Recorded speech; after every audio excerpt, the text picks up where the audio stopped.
Next we're going to have Hank Marvin and Bruce Welch going back on tour with Sir Cliff. Myself a crying, talking, sleeping, walking, living on. He doesn't look a day older, does he? That is, of course, the Shadows and Cliff Richard. He's not older. And with me now are Hank Marvin and Bruce Welch, who are going back on the road with Sir Cliff.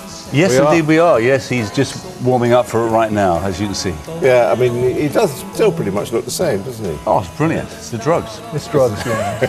Right. Now, tell us about it. There's also a new album, as I understand. The album is coming mid-September. Yep. We've recorded 25 of the old hits and 3 new covers, so we've got 3 new ones. So tell us a little about the new songs. Come On Everybody, Eddie Cochran. Yeah. Remember that one? You're old enough to remember that? Yeah.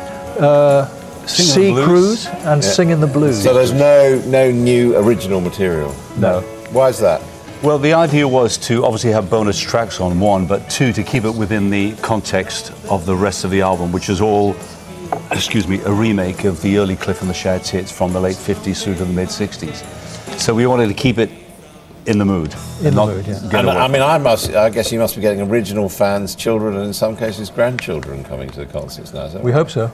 Yeah. It's a form of punishment for their parents to take them along to the concert. If you don't behave yourself, you'll come to a second one. I mean, it's really changed, hasn't it? Because if you look back at the early footage of, Ready, Steady, Go and all the rest, you were miming then a lot to the record. Now you have to play live more than ever, really. Yeah. Well, we always were a live band. I mean, that was one of the things that we loved playing live. But the thing is with TV performers, I know Bruce agrees with this, that often on TV things happen that are out of your control. A microphone doesn't work, so you play what you think is sounding good in the studio, but to the listening audience, there's a bass guitar missing or something, and the balance is all wrong. So from that standpoint, miming on TV is a little more effective. Successful.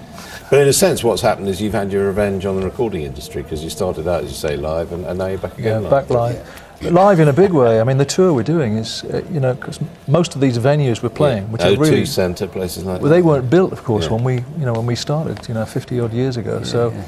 They're all sort of 10, 12, 15,000 seaters now, which is quite amazing. Yeah. And they're a bit nicer backstage, aren't they? I mean, they're pretty grotty. I think so. We've got a green and a blue room backstage, I think.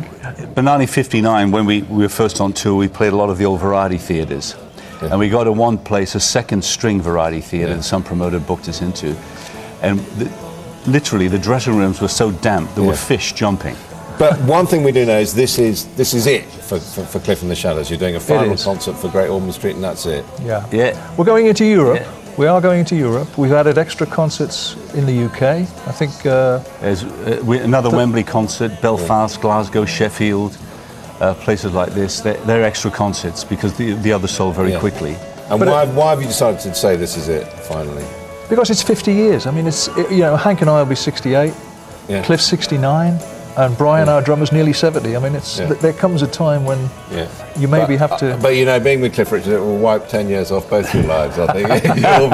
Is that good or bad? The best of luck with the tour and the new album. Thank you both very much indeed. Do stay with us. Lots more coming up in the next...